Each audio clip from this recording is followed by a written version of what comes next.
एक व्यक्ति बहुत गरीब था। जब वह धनी लोगों को देखता तो उसे बड़ा बुरा लगता। वह भगवान से कहता कि तूने मुझे गरीब क्यों बना दिया। इन लोगों को देखो कैसे धन में खेल रहे हैं, जीवन का आनंद ले रहे हैं, और एक मैं हूँ रोज एक एक पैसे के लिए तरस रहा हूँ। मुझे भी अमीर बना दे। एक दिन उस गरीब व्यक्ति को एक गुरु के बारे में पता चला तो वह गुरु से अपनी गरीबी दूर कराने के लिए उनके पास पहुंच गया और कहा, गुरुदेव, मैं बड़ा गरीब हूँ, बड़ा दुखी हूँ। मुझसे दुखी इस दुनिया में और कोई नहीं है।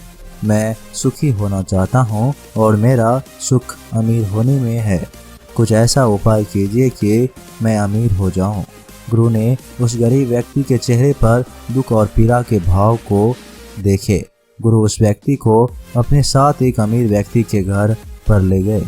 उस बड़े और भव्य घर को देखकर उस गरीब व्यक्ति की आंखें फटी की फटी रह गई। उसने गुरु से कहा, गुरुदेव, इतना अमीर होने के लिए तो मैं कुछ भी खोने के लिए तैयार हूँ। कितना आनंद है यहाँ। गुरु मुस्कुराए और कहा, इसीलिए तो मैं तुम्हें यहाँ लाया हूँ। गुरु उस व्यक्ति को उस घर के मालिक के पास लेकर पहुँचे और गुरु ने उस अमीर व्यक्ति से कहा, क्या तुम सुखी हो? तुम्हें कोई दुख तो नहीं है? तुम इतने अमीर हो, अवश्य ही तुम बहुत सुखी होंगे। अमीर व्यक्ति ने कहा, गुरुदेव, कैसा सुख? यह धन दौलत होने से कोई सुख तो नहीं आ जाता। मैं जन्म से अंधा हूँ और अंधे के जीवन में सुख कैसे हो सकता है? सुख तो वो आँख वाले के जीवन में है जो इस दुनिया को अपनी आंखों से देख रहे हैं। गुरुदेव, अगर कोई मुझे केवल थोड़ी देर के लिए भी दृष्टि दे दे जिसमें मैं अपने मित्रों, रिश्तेदारों और इस दुनिया को एक बार अपनी आंखों से देख सकूं, उसके लिए मैं अपनी सारी धन दौलत को उस व्यक्ति को देने के लिए तैयार हूं। मैं जितना दुखी हूं इतना कोई भी दुनिया में दुखी नहीं होगा। भगवान ने ना जाने मुझे अंधा क्यों बना दिया। गुरु ने उस गरीब व्यक्ति से कहा, तुम चाहो तो तुम्हारा सुख तुम्हें अभी मिल सकता है। मैं तुम्हारी आंखों की दृष्टि इस अमीर व्यक्ति को दे सकता हूँ और ये अपने धन दौलत तुम्हें दे सकते हैं। इस प्रकार तुम्हें भी तुम्हारा सुख मिल जाएगा और इस अमीर व्यक्ति को इसका सुख मिल जाएगा। गरीब व्यक्ति ने कहा, नहीं गुरुदेव, बिना आंखों के इस धन दौलत का मैं क्या करूँगा। गुरु ने कहा, कोई बात नहीं, तुम आंखें नहीं देना चाहते तो कोई बात नहीं, हम कोई और रास्ता निकालते हैं तुम्हें अमीर बनाने के लिए। गुरु उस गरीब व्यक्ति को एक दूसरे अमीर व्यक्ति के पास लेकर पहुंचे। वह अमीर व्यक्ति पहले वाले से भी अधिक अमीर था। वहां पहुंचकर उस गरीब व्यक्ति के होश ही उड़ गए। उसने इतना बड़ा महल सा घर नहीं देखा था। गुरु उस अमीर व्यक्ति के पास पहुंचे और कहा, आप अपने जीवन में बहुत सुखी और खुश होंगे, आपको कोई दुख तो नहीं है। अमीर व्यक्ति ने कहा, मेरे दोनों हाथ नहीं है, बचपन से ही मैंने अपाहिज हूँ। यह जो इतनी धन दौलत मेरे पास है, ये सब कुछ देखकर भी मैं अपना हाथ वापस नहीं ला सकता। ये तो धन दौलत किस काम की। भगवान ने ना जाने मुझे अपाहिज क्यों बना दिया। जितना दुख मेरे जीवन में है किसी के जीवन में नहीं होगा। लोग सोचते होंगे कितनी धन दौलत है, या तो बहुत सुखी रहता होगा, पर मुझसा दुखी इस दुनिया में कोई नहीं। गुरु ने इस गरीब व्यक्ति से कहा, तुम क्या कहते हो? क्या अपने दोनों हाथ देकर तुम इतनी धन दौलत के मालिक बनना चाहोगे? अब तो तुम्हारी आंखें भी तुम्हारी साथ रहेगी। गरीब व्यक्ति ने कहा, नहीं नहीं, बिना हाथों के अपाहिज बनकर इस धन दौलत का मैं क्या करूंगा। गुरुदेव, मैं अपने शरीर का कोई भी हिस्सा देकर अमीर नहीं बनना चाहता। क्या यहाँ कोई ऐसा अमीर व्यक्ति नहीं है जो पूरे शरीर के साथ स्वस्थ है? गुरु उस गरीब व्यक्ति को अपने साथ एक तीसरे अमीर व्यक्ति के पास ले गए। वह पहले वाले दोनों अमीर व्यक्तियों से अधिक अमीर था। उसके पास अपना महल था। गुरु उस तीसरे अमीर व्यक्ति के पास पहुंचे और कहा, इतनी धन दौलत अवश्य ही है, आप बहुत खुश होंगे, आप बहुत सुखी होंगे। उस अमीर व्यक्ति ने कहा, मुझ जैसा दुखी तो इस दुनिया में कोई और नहीं होगा। मैं बहुत पीड़ा में हूँ। मेरी पत्नी ने मुझे धोखा दे दिया है।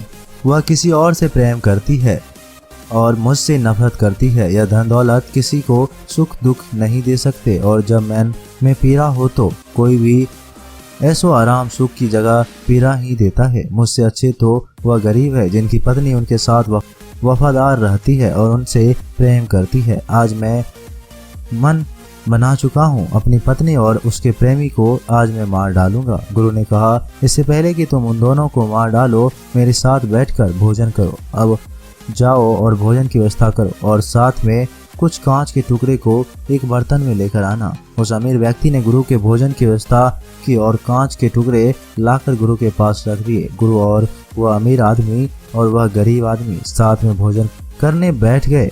गुरु ने उस अमीर व्यक्ति के भोजन में वह कांच के टुकड़े डाल दिए और कहा, अब आप इस भोजन को खा सकते हैं। अमीर व्यक्ति ने कहा, आपने यह क्या किया गुरुदेव? अगर मैंने भोजन के साथ यह कांच के टुकड़े खा लिया तो मुझे बहुत सारी पीड़ा होगी, यहाँ मेरी मृत्यु भी हो सकती है। गुरु हंसे और कहा, यह बात तुम्हें समझ में आती है, पर तुम्हें यह बात समझ में क्यों नहीं आती है कि अगर इस भोजन को खाना है तो इस भोजन से कांच के टुकड़े को निकाल कर अलग कर देना होगा, तभी ये भोजन खाने योग्य हो सकता है। तब ये भोजन तुम्हें पीड़ा नहीं देगा बल्कि भोजन ग्रहण करने का सुख देगा। अमीर व्यक्ति ने कहा, मैं आपकी बात समझ नहीं पा रहा गुरुदेव। गुरु ने कहा, किसी ने हमारे साथ धोखा किया है तो यह उसकी समस्या है। ऐसे लोग कांच के टुकड़ों की तरह होते हैं, अगर तुम उनके साथ चिपके रहोगे, उन्हें नहीं छोड़ोगे तो वह तुम्हें ऐसे ही पीड़ा देंगे जैसे कि यह कांच मिला हुआ भोजन दे सकता है। इसलिए सबसे अच्छा समाधान है, इन कांच के टुकड़ों को अलग कर दो और जो है उस पर ध्यान दो। तुम्हारी एक पुत्री भी तो है, उस पर ध्यान दो, सुख तुम्हारे पास ही है। बस इन कांच के टुकड़ों को भोजन से अलग करना है। और अगर तुम अपनी पत्नी और उसके प्रेमी की हत्या करते हो तो यह कांच के टुकड़े से भरा भोजन करने के समान होगा। वह अमीर व्यक्ति गुरु के चरणों में गिर गया और कहा, गुरुदेव, आपने बिल्कुल सत्य कहा। आज आपने ही मेरा जीवन बर्बाद होने से बचा लिया, आपने मुझे बचा लिया। गुरु उस गरीब व्यक्ति को लेकर आगे निकल पड़े। रास्ते में उस गरीब व्यक्ति ने गुरु से कहा, गुरुदेव, क्या इस पूरी दुनिया में कोई व्यक्ति ऐसा नहीं है जो सुखी हो? गुरु ने कहा, तुम सुखी क्यों नहीं हो? क्योंकि तुम्हें वह चाहिए जो तुम्हारे पास नहीं है। तुम्हारे पास धन नहीं है तो तुम्हें धन चाहिए, और जो तुम्हारे पास नहीं है वह तुम्हें सुख कैसे दे सकता है? वह तो तुम्हें दुखी देगा। जैसे पहले वाले अमीर आदमी के पास धन था पर आंखें नहीं था, तो उसके पास जो नहीं था वह उसके पीछे भाग रहा था, आंखों के पीछे, और जो उसके पास था धन दौलत और बाकी शरीर, उस पर उसका ध्यान ही नहीं था। तो जो चीज उसे सुख दे सकती थी उसे छोड़कर वे उसके पीछे था जो उसके पास नहीं था। इसी तरह दूसरे अमीर व्यक्ति के पास आंखें थी, धन दौलत थी, पर हाथ नहीं थे, तो जो चीज उसके पास थी वह उसका आनंद नहीं ले रहा था बल्कि उसका दुख कर रहा था जो उसके पास था ही नहीं। ठीक इसी तरह तीसरा अमीर व्यक्ति भी दुखी था, जबकि उसके पास धन दौलत थी और साथ ही एक स्वस्थ शरीर भी था। फिर भी वह बहुत पीड़ा में था क्योंकि वह उसकी पत्नी की चले जाने से दुखी था जो कभी उसकी थी ही नहीं, और जो उसका था उसकी पुत्री, उसके बारे में वह सोच ही नहीं रहा था। अमीर या गरीब होने से सुख और दुख का कोई मतलब नहीं होता। हमारे दुखी होने का एकमात्र कारण यही है कि हम उन चीज़ों के पीछे भागते हैं जो हमारे पास है ही नहीं, और जो वर्तमान में हमारे पास है हम कभी उनका आनंद लेते ही नहीं। भविष्य में घूमते रहते हैं, भूतकाल में अटके रहते हैं, और ये सब कुछ हम वर्तमान की जमीन पर खड़े होकर करते हैं। इस कारण से तुम्हारे आनंदित होने का समय यानी वर्तमान नष्ट हो जाता है। गुरु ने गरीब व्यक्ति की ओर देखते हुए कहा, मुझे ये बताओ कि क्या तुम्हारे पास उन तीनों अमीर व्यक्तियों के दुख में से कोई एक दुख भी है? गरीब व्यक्ति ने कहा, नहीं, वह सब लोग जिस दुख से दुखी थे उनमें से मेरे पास कोई दुख नहीं है। गुरु ने कहा, फिर भी तुम दुखी हो। गरीब व्यक्ति ने कहा, गुरुदेव, भले ही मैं उनके मुकाबले में सुखी हूँ, पर क्या धन कमाने या धन प्राप्त करने की इच्छा नहीं होनी चाहिए? क्या मुझे अपनी गरीबी वाले वर्तमान को स्वीकार कर हमेशा गरीब ही रहना चाहिए? गुरु मुस्कुराए और कहा, वर्तमान में वर्तमान स्थिति का आनंद लो, वर्तमान में ही ऐसे कर्म करो जो तुम्हारा भविष्य सुधार सके। वर्तमान में जियो, ऐसी किसी चीज के लिए चिंतित मत हो जाओ जो अभी तुम्हारे पास नहीं है। जो है उसका आनंद लो, जो नहीं है उसे प्राप्त करने के लिए अभी केवल कर्म करो और उस कर्म की चिंता मत करो। उस कर्म का आनंद लो, भविष्य में वह तुम्हें मिलेगा या नहीं इसकी चिंता छोड़ दो। तभी तुम अपने जीवन में हमेशा सुखी रहोगे। भले ही हालात कितने भी बुरे हो या हालात कितने भी अच्छे हो। उस गरीब व्यक्ति को गुरु की बात समझ आई और वह गुरु को प्रणाम कर वहां से यह सोचकर खुश होता हुआ चला गया कि वह उन 3 अमीर आदमियों से बहुत सुखी है। और जो धन दौलत उसके पास नहीं है वह ऐसी चीज नहीं है जिसे प्राप्त ना किया जा सके। सबसे कीमती उसका शरीर है जो पूर्ण है और स्वस्थ है। दोस्तों, ये वीडियो यहीं समाप्त होती है। आशा करते हैं कि आपने इस वीडियो से बहुत कुछ सीखा होगा। मिलते हैं एक नई वीडियो के साथ। तब तक के लिए आप अपना ख्याल रखिएगा। धन्यवाद।